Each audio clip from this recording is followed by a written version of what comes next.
Om Klim Kaivalya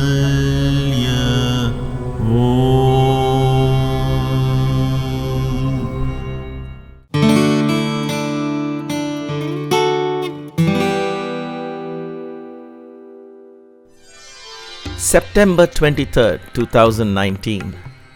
It promised to be a great day for a trek up into the mountains. Here is what happened so far. I landed in New Delhi on September 19th and drove to Rishikesh the same day. September 20th, I spent the whole day exploring Rishikesh. On the 21st, I took a 13-hour bus ride from Rishikesh to Badrinath. On the 22nd, I spent the morning at the Badrinath temple and a wonderful hike in the afternoon from Badrinath to Mana village and back. Today, I was set for a whole new adventure. I was about to walk the path trodden by the Pandavas, the 5 great warriors of the Mahabharata, along with their wife Draupadi. This was their final journey towards the gates of heaven, as it were, Swargarohini. Our destination for this trek was the Satopanth Tal, from where we could view the majestic Swargarohini. The trek would begin at Mata Murti Mandir near Mana village and would go into the wilderness along the Alaknanda river all the way to a divine glacial lake, the Satopanth Tal. It would take 2 days to get to this lake, I was told, situated at 15,100 feet above sea level.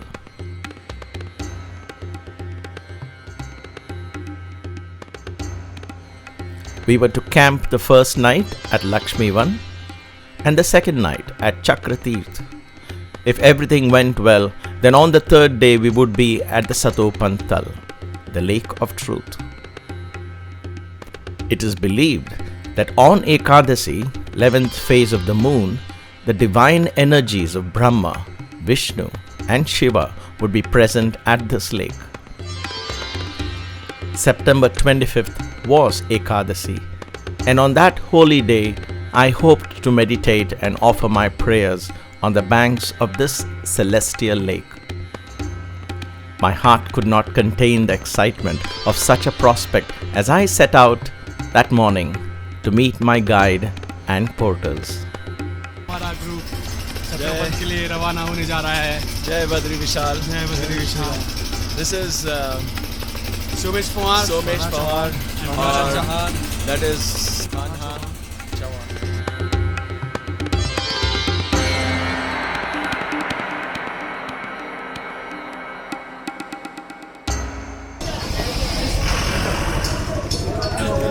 Yeah, Somesh is happy.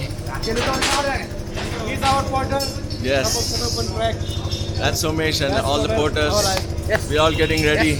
Jai Badri Vishal.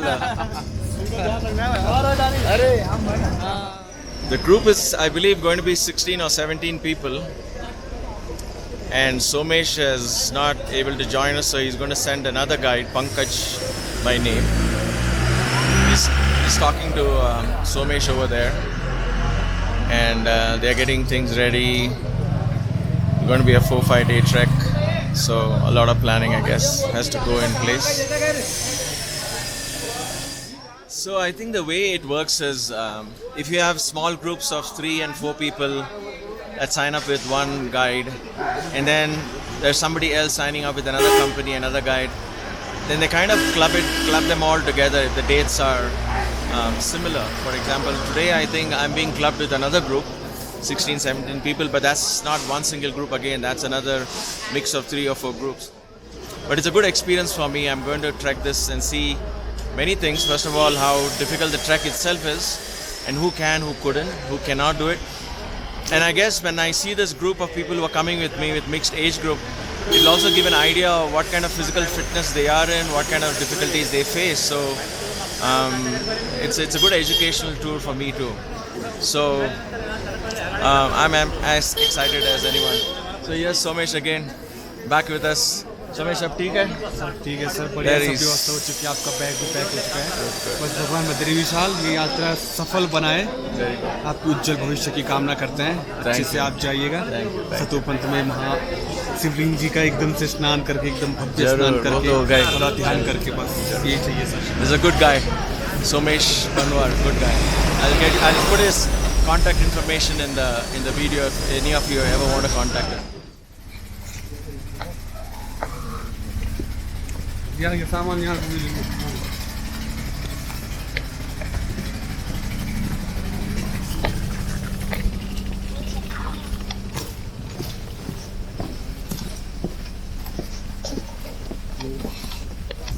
So we are at the starting point, close to the Mata Mandir, and all the porters are getting ready to haul these really heavy stuff. Can you believe this? This man is going to. ये आप उठाओगे? अरे वाह! Yes, Bhim. This is like Bhim. कितना वजन होगा ये? होगा 40 से ऊपर ही होगा। अरे बाप रे!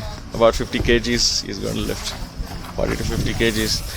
And it's not just for a few kilometers. He's going to do this for 25 kilometers up and back and climbing all those glaciers. So they're so used to it. It blows my mind how the human body is capable of doing anything with training. There's no limit to what one can do. You set your mind to it, and if circumstances, push comes to shove, this is what happens. Look at this. All the kitchen utensils are going. And so like yesterday, the starting point is Mata Mandir. That's where we are all headed to. You can see some porters already headed out. I'm just following them for the time being. At some point we'll all catch up, or when the group is this big, I think they just start trekking. You don't get lost. There's not too many ways or intersections that you can get lost. At least not in the beginning of this trek. So after a short climb, we are here again at the Mata temple, the mother of Nar and Narayana. Incidentally, that hill over there is Narayana, and one across beyond this little hill here is Nar. So just FYI. That was where Draupadi dropped her body. That's Bhimpul, Vyasa Gufa, Mana village, all of that. All of those happenings take place there. But today we are not going there. That was yesterday's trek. Today we are straight heading towards Lakshmi one. That's going to be our first night's halt. It's going to be a trek of about 7 to 8 kilometers. I'm told it's not too much of a climb there, so let's see how that goes. There's no real climbing here initially, but there's a narrow trail that goes. मैं video बना रहा हूँ बस अपने लिए, and so give you an idea. It's kind of stony. That's why wearing good shoes are very essential. You don't want to do this with running shoes. You want good hiking shoes so your ankles are protected and you can go through these with ease. We do the moraines later after Chakratit. I think the shoes are really put to a good test.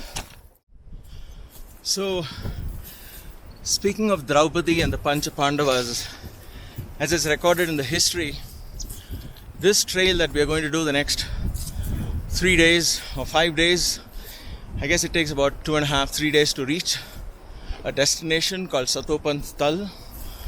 Satopanth is the lake of truth. And so this trail, this journey, was the final journey of the 5 brothers and their wife Draupadi. So, like we said, that's the temple where she dropped her body after crossing the river. She was the first to drop off. And then the Pandavas trekked the 5 Pandavas, as they call, trekked all the way. What inspires me today is this thought of these 5 Pandavas and Draupadi. And once we were sitting with Baba, whom I endearingly call Swami, as that's how we addressed him. Swami means dear one, dear Lord, mark of highest respect when you address your teacher. So he explained to us the symbolic significance of the meaning of Draupadi and 5 Pandavas. He said, what do you understand when you hear Draupadi was married to the 5 Pandavas? And he started laughing. And of course we also laughed. And then he said, well, he laughed in the sense he's talking to youngsters about not just an ordinary marriage, right? This is one wife with 5 husbands. You don't hear of that these days. So anyway, so he said the spiritual significance of this is Draupadi represents that aspect of you that is married to 5 other aspects. So the 5 brothers represented these 5 elements in the body, outside. So in our body, if the 5 brothers are the 5 elements, and we'll come to that in a bit, who is what is Draupadi then? Because these 5 elements are also associated with the 5 senses. Alright, so hopefully we'll study a little bit of that during the Satopanth Trek. Because this is the truth. I mean, if we're going to the lake of truth, we might as well understand and study what the heck is all this all about. How do I break these barriers of the senses and go to a dimension that the senses cannot reach, right? That's the whole point of yoga. That's the whole point of spiritual progress and practice.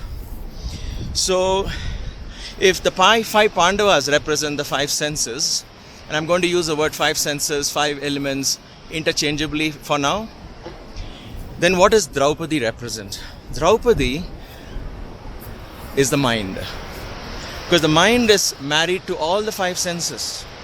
If you need to listen, the sense of hearing, Shabda it is called, you need the mind to process it.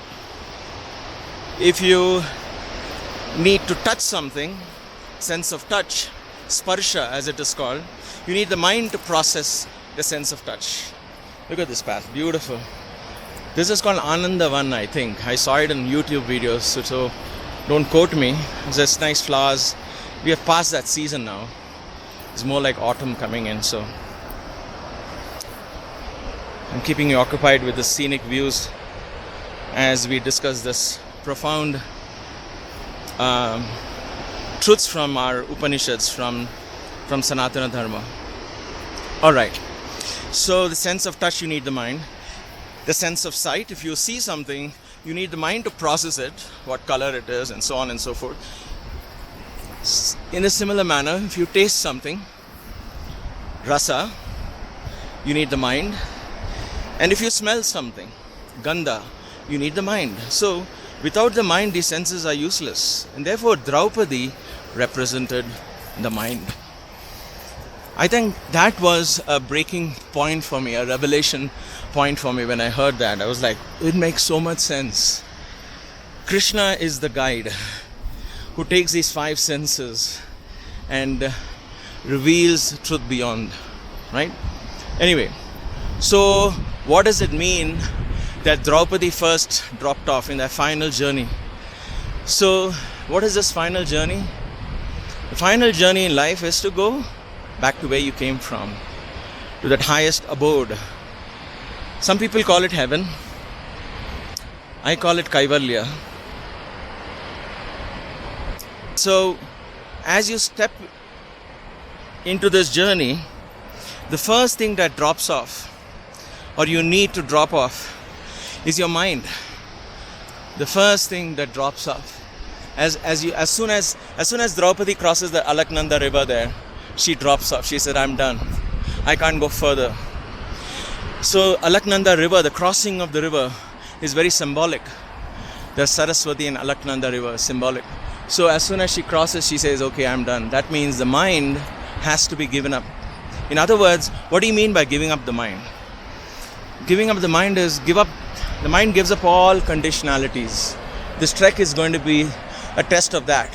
Oh, I can't sleep on a hard floor. Oh, it's too cold, it's too hot, so on and so forth. I only like this kind of food, I only like that kind of food. And so the mind is always conditioned, and it only works on condition basis. Look at our heroes taking rest. I really admire them. And so the first thing you have to give up when you go in search of truth is put your mind to rest. In other words, they say empty your mind in Zen, right? And in our philosophy, they say surrender your mind to the Guru. What does that mean? It doesn't mean you don't have any brains to do the work. It means give up your conditioned thinking.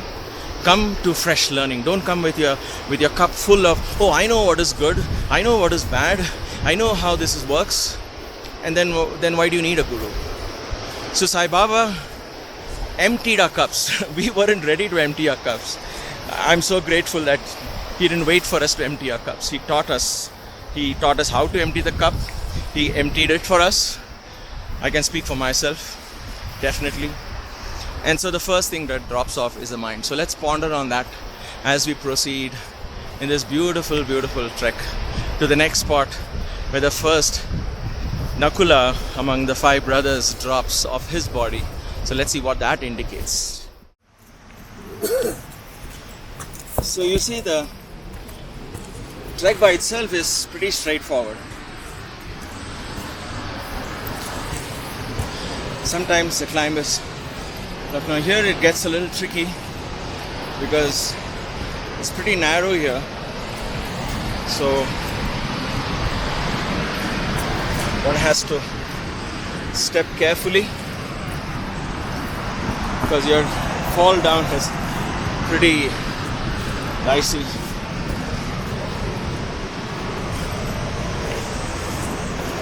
So this is where the shoes come in handy. Look at these guys doing it so much ease. Amazing how they do it. I'm going to let them pass. One false step and you slip down. It'll be a hard climb back up.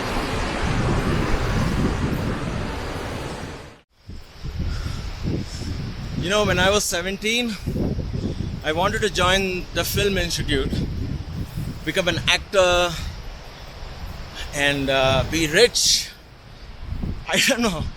It was like a bhoot savar, they call, like I was possessed with that desire. Look at me today, singing bhajans. I mean, not that anything, and there's nothing wrong with film institutes. I'm just saying it was such a different perspective. And then life changed slowly but surely with Swami, this divine love. It's very difficult to understand Sai Baba. If you have not experienced him, then you can't make up your mind about him. So please don't.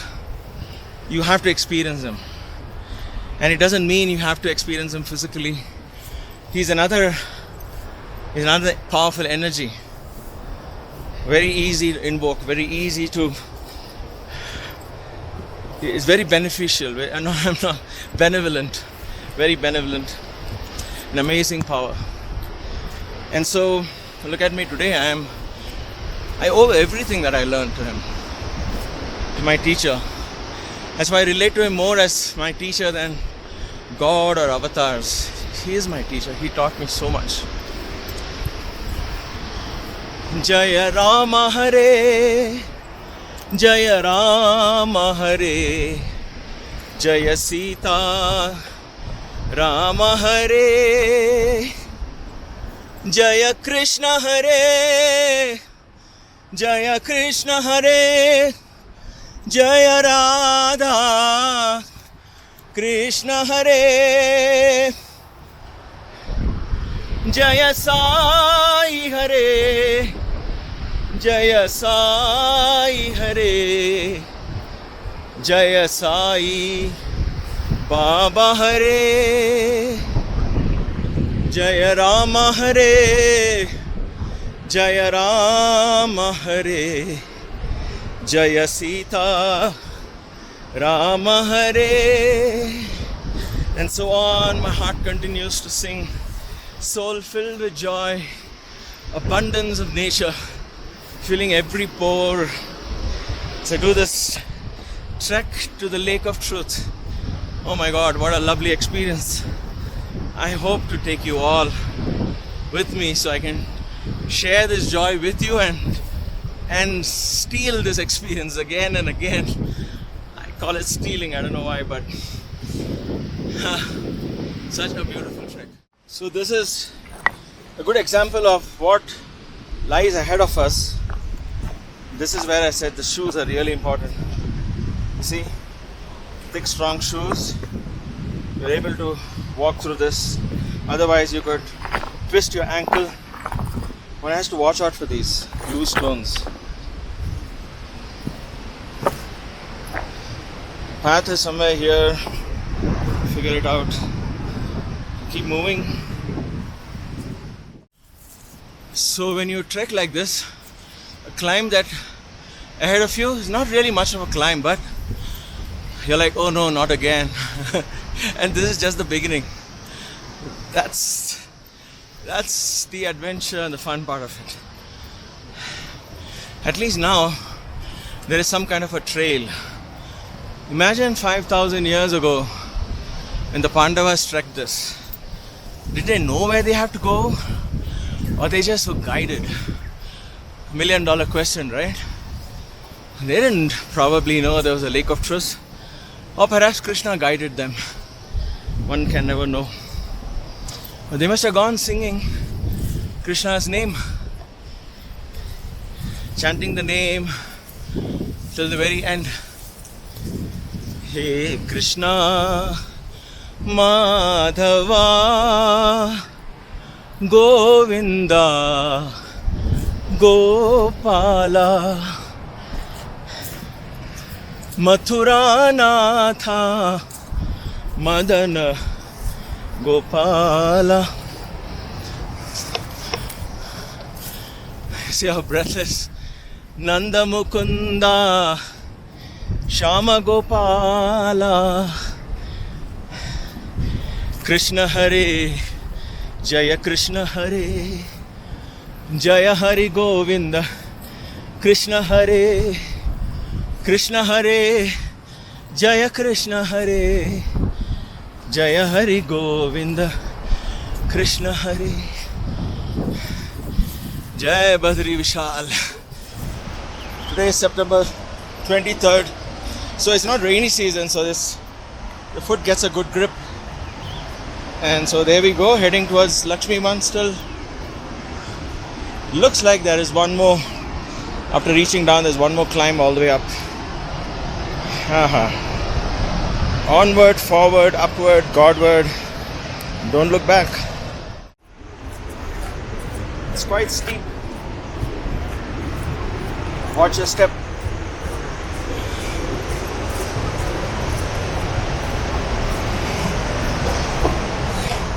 I guess there is a good reason why they don't trek more than 7 kilometers in a day, because for one thing it'll get dark pretty soon.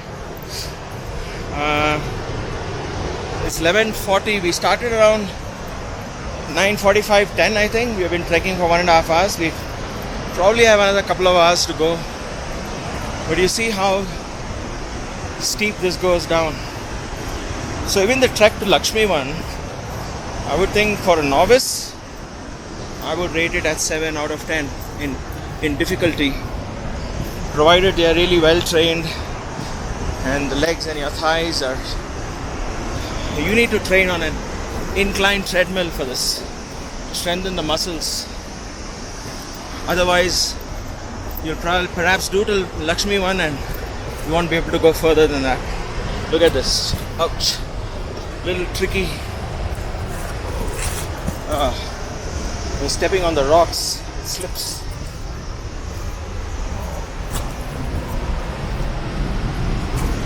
So it's very evident where there is water, the mud is a little loose, so it gets trickier. So it goes off on I'm going to shut off the camera so I don't hurt myself in the process and focus on the trek as well. One more climb, one more downhill, uphill. So there you see up there the porters going up, so there is that hill we have to cross. So we are pretty much going by the side of the Alaknanda, kind of going towards her source, if you will. This is more of a gradual climb, luckily. So let's see how that goes. If you can spot those people walking, that's what we did so far. Just to put things in perspective, there's a group climbing down all the way. Body's tired, but the soul continues to sing. Hare Krishna, Krishna Krishna Krishna, Hare Hare, Hare Rama, Rama Rama, Hare Hare.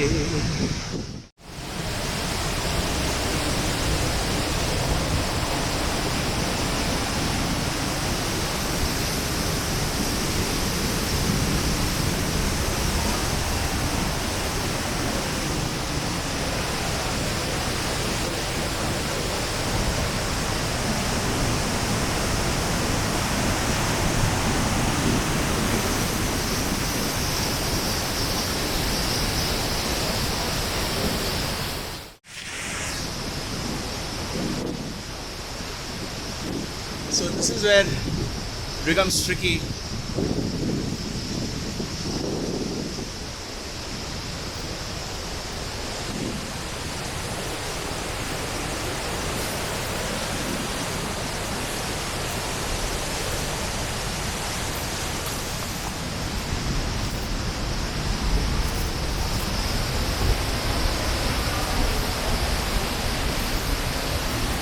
You really have to watch your step here.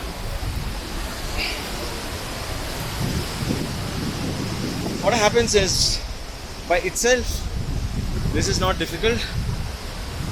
But when you walk for long and you're trekking for long, let's say 2 hours, the legs are wobbly. So they lack the strength that is required for you to get a grip. Like if you were just doing this straight out of a bed, I think it should be relatively easy for the distance. But when this suddenly comes up in the middle of a trek, it becomes a little bit of a challenge. And not to mention you're slowly climbing up, so the altitude also gets to you.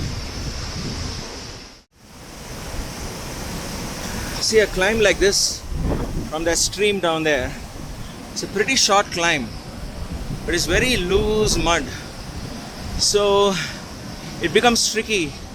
You have to be careful where you place your foot, because you're not going to fall down to death. No, not at all. But then when you fall, your elbow is going to hit against the sharp edge of a rock. You might get a bad scratch.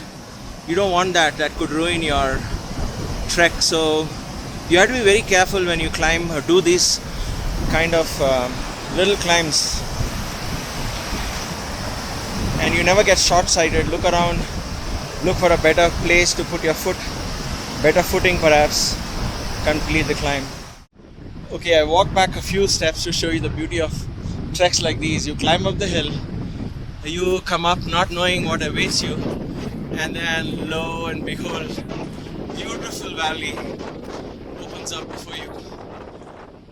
Lovely. That sight, oh my god. This sight fills your soul. It refreshes you. Oh my god, this is so beautiful. So beautiful. So beautiful. Once again my heart sings Hare Krishna, Hare Krishna, Krishna Krishna, Hare Hare, Hare Rama, Hare Rama, Rama Rama, Hare Hare, Hare Krishna, Hare Krishna, Krishna Krishna, Hare Hare. And there the trek goes on. I got another 1 hour more for Lakshmi one, where Nakula gave up his body. Nakula represents the earth element, the sense of smell. The sense of smell is connected to the earth element. Let's explore that once we reach Lakshmi one. Shiva Shambho, Shiva Shambho, Shiva Shambho, Hare Hare, Hara Shambho, Hara Shambho, Hara Shambho, Hare Hare, Hare Rama, Hare Rama, Rama Rama, Hare Hare. This is called the yogi gone unhinged. I am unhinged when I come to this place. There is nothing to stop you from expressing your feelings. You're not worried about who listens, who is there. It's just you and the mountains. And the river flowing by. It's like a dream come true, you know. Why wouldn't yogis do tapas in a place like this? Why would you leave a paradise like this, the joy of aloneness like this, and live in a concrete jungle? But yet we do, right? We go back. I don't have an answer for the why we go back. But those are the choices we have made. We are not victims of the circumstances. We can't say, oh, but you know, I have a family. I made that choice, right? I made the choice, and what the circumstances that I am in my life today is because of my choices. And so I welcome that, I accept that. At the same time, it's wonderful to take a break, come to a retreat like this. So this is a trip to heaven, literally a trip to heaven. How wonderful would it be if all of us took this trip towards the last phases of our lives? Just losing yourself in the consciousness of the higher self, going back home. Let me help you go back home. Let's hold hands and help each other go back home, said Ram Das.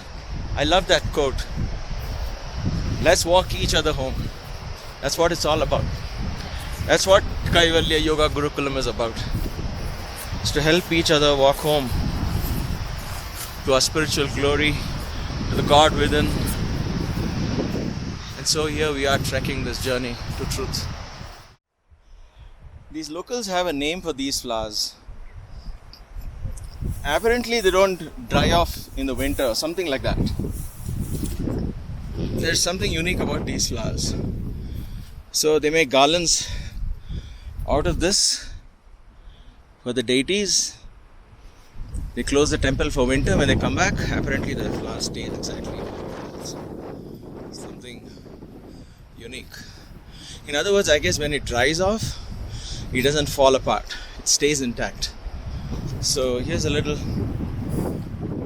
meadow of these flowers.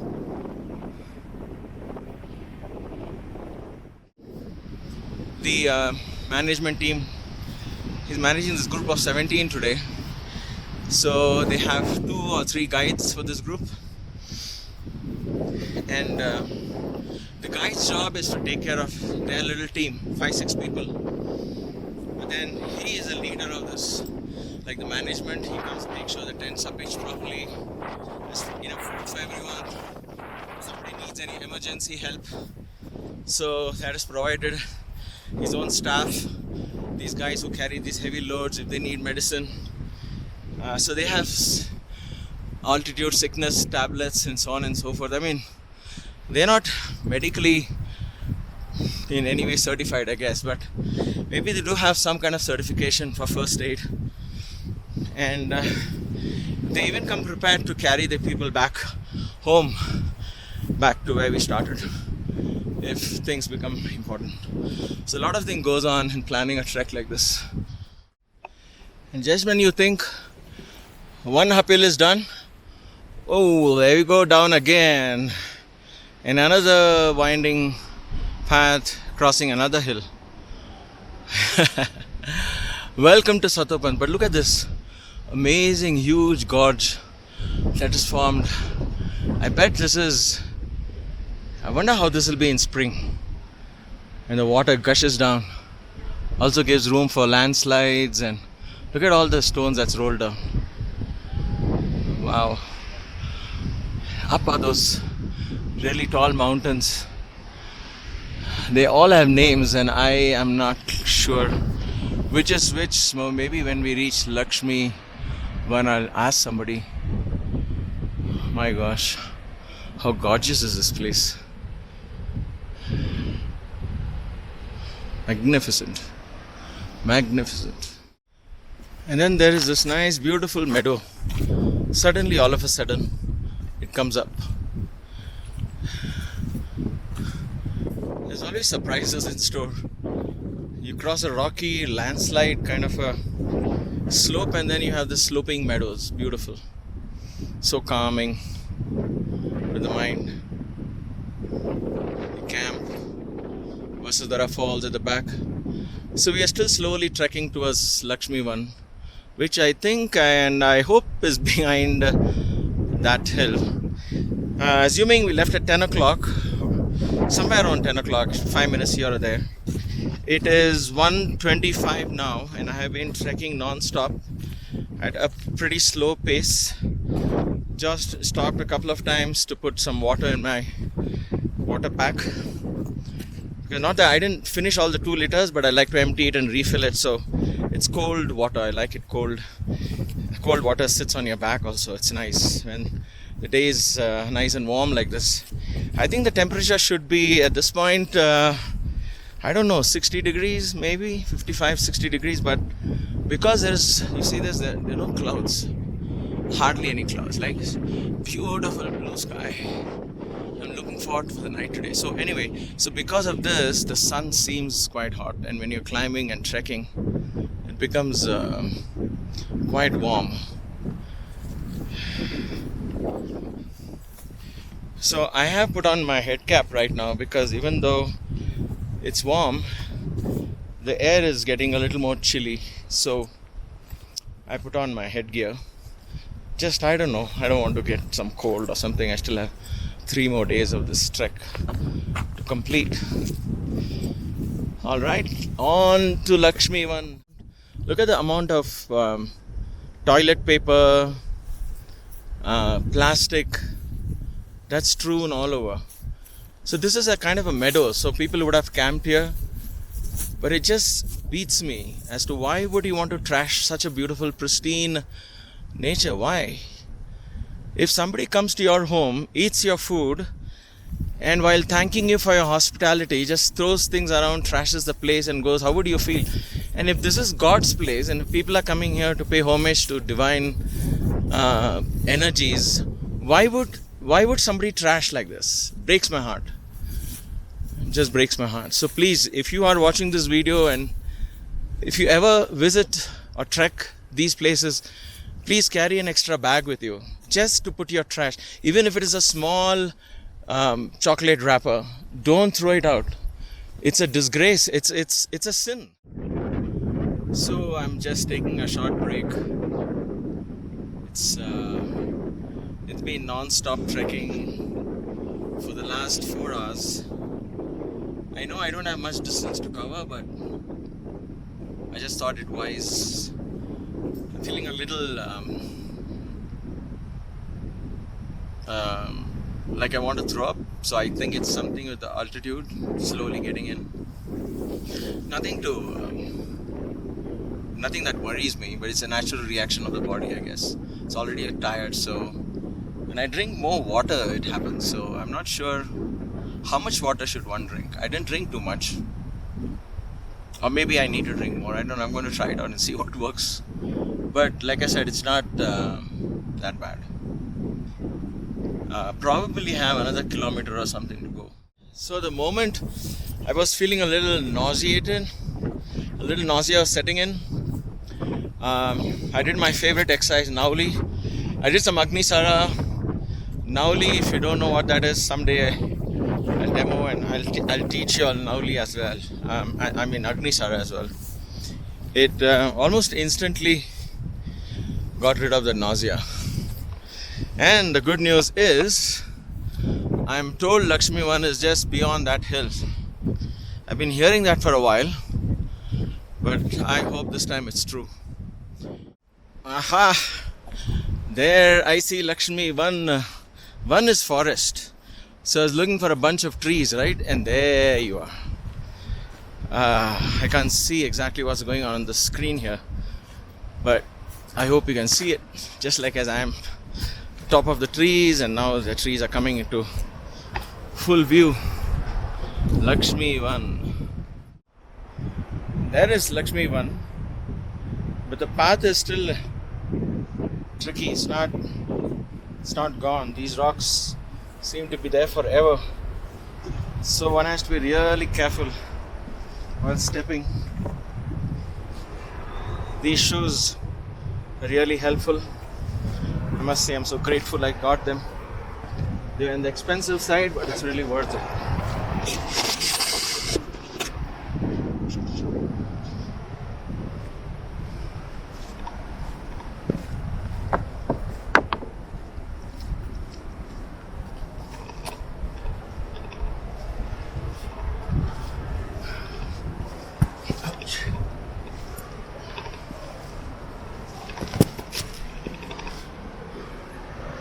You see, like I said earlier, it becomes difficult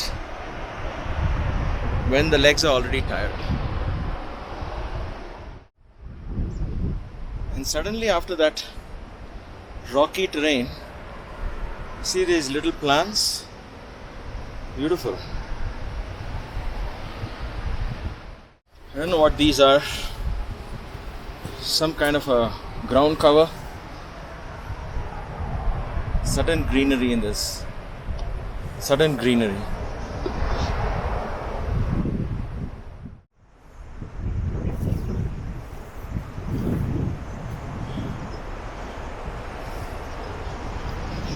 These trees look more like birch to me.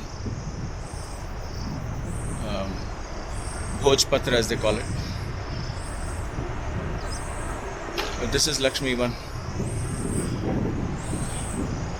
Look at that grand sight behind. Water is so powerful. Created this ridge.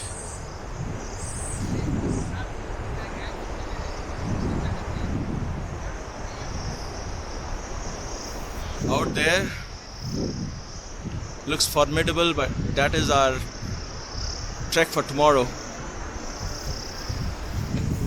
And this is the place where people are going to set camp.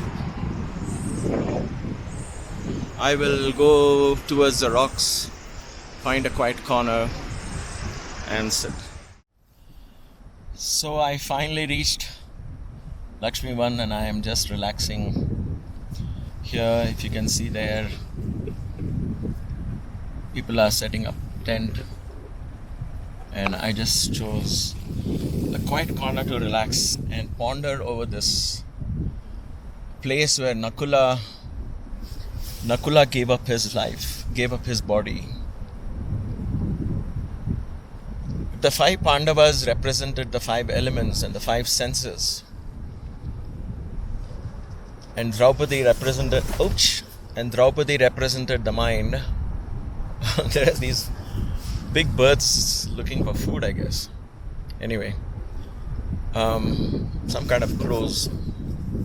So Draupadi is the mind, so we open up the mind, we let go of all conditionalities. And so the mind was put to a test as the first part of the trek was done. because you're climbing height, you're perhaps feeling nauseated, and you're getting a taste of all the rocks that you have to go through, the ups and downs and all of that stuff, right? So on the one side, the scenic beauty elevates your spirit. The other side, the body is taxed to its limit. I mean, it's relative for everyone. The rest of the group is going to take 1.5 hours more, I guess, to reach, I'm told. The porters are still coming in. The time is, let's see, before I get to that, I want to put things in perspective before I forget. Sorry about the camera going all the way. 3 o'clock, okay. So it took me 5 hours to trek from Mata Mandir to this place. Slow trek, I wasn't racing or anything. I could have come a little more slower, but I just get high, and then I just carry on. That's me. So, while we're relaxing, I thought the battery is really low on my camera, so I thought I'll finish this part. So if Nakula would represent, if Draupadi represents the mind, and in the mind we open up the conditionalities and we are ready now in our search of truth, then the first thing that we need to conquer, I would think, or understand, or overcome, I don't know what the right word is the element of earth. And to me, Nakula represents that element of earth. Element of earth is the sense of smell. Is related to the sense of smell. Why? Because when you smell something, you know that there is matter. Only matter has smell. Water doesn't have smell. Among the 5 bhutas, among the 5 elements, space, air, fire, water and earth, only matter or earth can have the property of smell. And therefore, the sense of smell is connected to the element of earth. And that is the Mooladhara Chakra. So you first open the mind, invoke the Ganesha, the Mooladhara opens, and you begin to loosen this earth that is holding you. Earth is so heavy. It's good to be grounded, mind you. It's good to be grounded and all of that. I'm not saying earth is bad or in any way, but in order for us to search for that Satopanth, the lake of truth, sense of smell needs to be controlled, I would think. Control here in the sense is not in any religious connotation, but I think control means a sense of understanding and unprejudiced. Observe what is good smell, what is bad smell. It's okay. That kind of trying to maintain equanimity with smell as a first step. If smell doesn't distract you, disturb you, upset you, or make you run after like perfumes and stuff like that, then you know that you have sense of smell to some extent under your control. And the other sense that is connected is also the anus. There's organs of action and organs of perception. So organs of perception, which are the 5 senses that we normally say 5 senses of perception, are the Shabda, Sparsha, Rupa, Rasagandha. So that is the sense of hearing, sense of touch, sense of sight, sense of taste, and sense of smell. And then the 5 actions, senses of action, you have karmendriyas. They are the anus, the genitals, the hands, the feet, and the mouth. Okay? So those are more gross physical organs. And these are more subtle. These are also physical organs, but they are subtle because they process information. So in the element of earth, Nakula, one is the sense of smell from the 5 senses of perception, and the 5 senses of action, it is the anus, because anus passes us fecal matter. That is the sense that where matter is actually passed out, right? So anus is the one that connects us to the earth.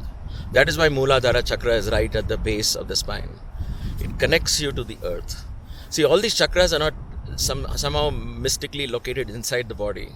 They are trigger points to connect you to the cosmos. Think of that. They are little windows that open up, and then it's not just where you see, but you're able to go through that window into the earth. You understand this earth element completely, the sense of smell completely, and matter completely. So when you say Nakula gave up his body here, I would take it in the path of yoga. because a lot of these stories are encrypted as well. They really took place and yet they are encrypted. That's the beauty of all of this. You can take the symbolism from these historical accounts as well. So I would take it as understanding, overcoming, and taming the sense of smell. Taming the earth element in us. Earth is heavy, it slows you down. So anytime I feel tired, lazy, and I want to get up on my feet, move my butt as it were, come to the yoga mat, practice asanas, sit straight and meditate, or walk this trek when the body is aching and paining and crying. The earth is pulling you back down because you have allowed it freedom, never tamed the earth. And so now you are saying, all right, earth, I have tamed you. I know what pain is, I understand pain, but I'm not going to let it rule me. I'll respect pain, I'll treat it, give it rest. Like, for example, we trek now 5 hours. It's 3 o'clock now. And till tomorrow morning, 7 or 8 o'clock, we're not going to head out. So that's just rest and rest, nothing else but rest. So we're just going to stretch out, and once they lay the tent, we're just going to eat some food, perhaps. I don't know what the evening program is, but I'm just going to rest. So you get a lot of rest. So you have to respect pain, give it rest. But don't let that create fear and hold you back from whatever you want to do in life. So the physicality in our consciousness is slowly tamed, and it frees us to the lighter and the higher elements. So then we proceed with the other 4 senses. That is my understanding. And so as I sit here tonight, I will meditate upon the earth element, how I can overcome the earth element. What does the earth element mean to me? Laziness, slowness, but it also means discipline, rigor, sticking to your path, firmness in your discipline. So there's a good and the bad side. If you understand and tame earth element properly, you will harness the energies of the earth. If you don't understand and let it go, then the earth just becomes heavy and holds you back. So those are my thoughts as I sit in this holy sacred place where Nakula, one of the 5 warriors, gave up his life. There is the tent. So they're giving me an extra sleeping bag, so I'm going to put this at the bottom and slip into mine. And that's it. It's very well done. They put me with another group, so here is all this tent spread out for people. This is the kitchen tent.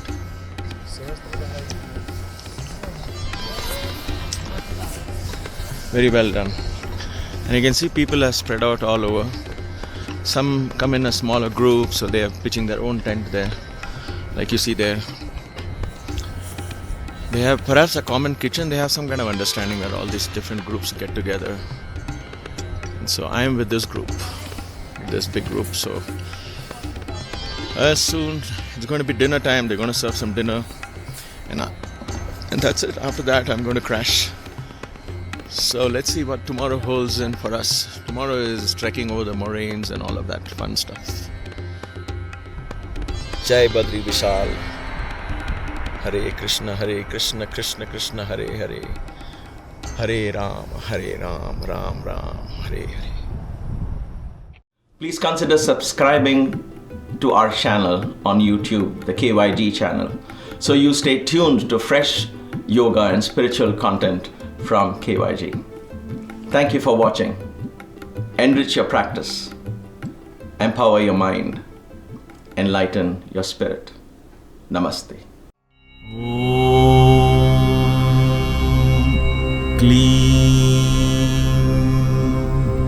Kaivalya